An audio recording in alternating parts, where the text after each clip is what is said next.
obesity rates are rising alarmingly across the globe.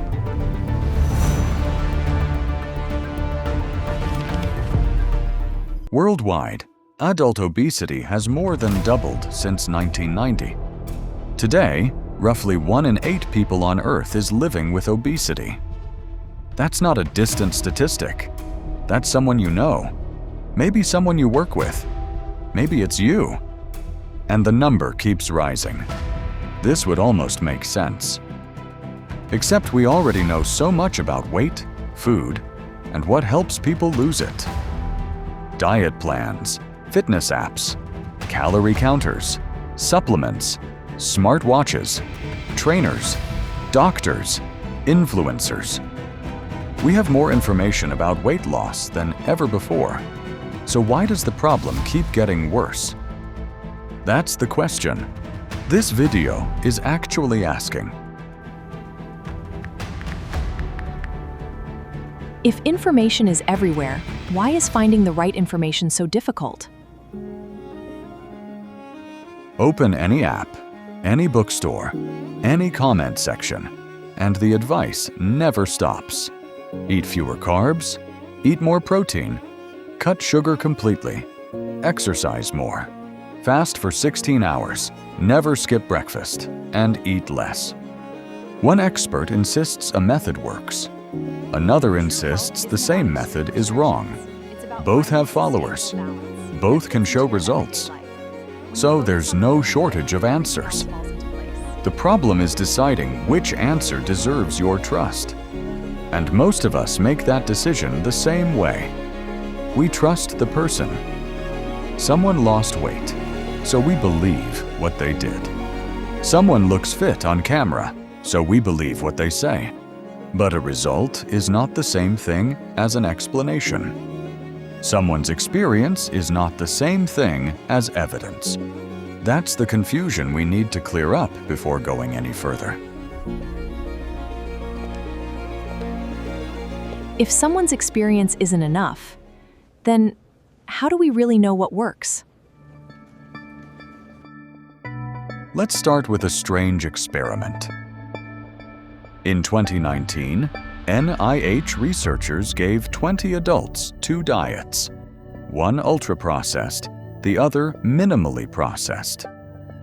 They matched the diets on calories, protein, sugar, salt, fiber, and energy density. Participants could eat as much or as little as they wanted.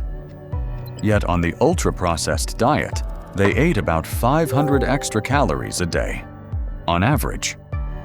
After 2 weeks, they had gained almost 1 kilogram. So what was making them eat more? One clue is how fast the food could be eaten.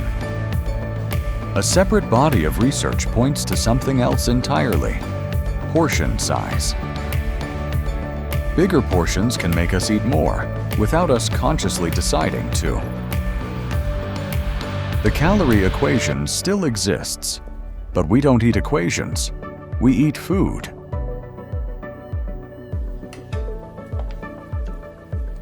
If our lives change but our food doesn't, could that be part of the problem? Now think about how that appetite develops in the first place. According to U.S. dietary guidelines, calorie needs generally rise through childhood and adolescence as the body grows and activity increases. A moderately active teenage boy can need more than 3,000 calories a day, supporting both growth and physical activity. Then adulthood changes the equation. Growth stops, and energy needs generally begin to fall. Years later, that same person may be living a mostly sedentary life. Their needs can drop to closer to 2,000 calories a day, or even less. That's not a small difference. That could mean 1,000 fewer calories needed every day. And physical activity follows a similar pattern, generally rising through childhood, peaking around adolescence, then declining through adulthood. So the body may need less fuel while also burning less of it. But the food culture often doesn't change with us. It's not that the body failed. It's that life changed and the food never caught up. So maybe the answer is simple: move more. That's not wrong, but it doesn't work the way most people expect. A 2021 review looked at what actually happens to appetite and eating after people start exercising. On average, people ate only about 100 extra calories a day afterward, barely enough to notice. So if exercise makes us burn more, why doesn't the scale always show it? The real surprise is something else. Exercise alone often doesn't move the number on the scale as much as people expect. In 2025, a large review looked at 25 separate trials testing exactly that. Compared with diet alone, adding exercise made almost no difference to total weight loss. If the scale was the only thing that mattered, that would sound like exercise failed. But the same review found something the scale can't show. People who exercised lost more fat and kept more muscle than people who only dieted. The number on the scale stayed nearly the same. What made up that number changed completely. So maybe the question was wrong from the start. It was never really about how much weight disappears. It's about what disappears with it. So people try, and a surprising number of them stop. A 2024 systematic review looked at dropout across weight loss programs. Across the studies, dropout rates ranged from as low as 5% up to 62%, depending on the program. The common reasons weren't simply a lack of effort or a lack of a plan. They included disappointment with the results and a fading sense of motivation. In other words, people didn't necessarily quit because the plan wasn't working. They often quit because the scale wasn't moving the way they expected it to. But how do you know when a plan is failing and when you're just not seeing the change yet? And once someone decides a plan has failed, that belief can be hard to undo. Even when the plan may have been working, the scale just didn't show it yet. So maybe the real gap isn't information, it's expectation.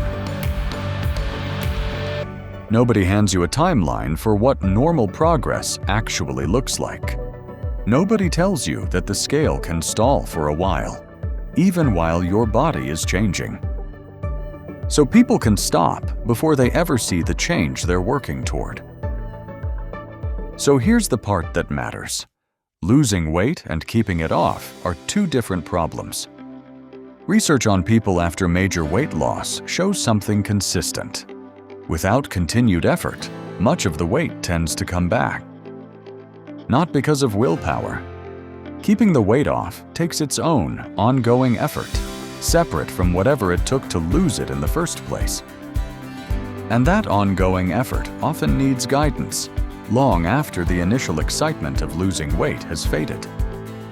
That leaves one more question. With everyone claiming to have the answer, who do you actually trust? The doctor, the friend who succeeded, the influencer, the trainer, or even us?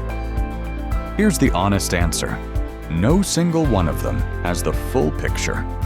A person who lost weight can tell you what worked for them, not necessarily why. A study can tell you what tends to work across thousands of people, but not exactly what will happen to you. So maybe the answer was never one method or one expert. Maybe it's learning how to evaluate a method before you trust it. Understand the principle behind it. Look for real evidence. Question the promise being made. Find a way to apply it that can actually survive your real life.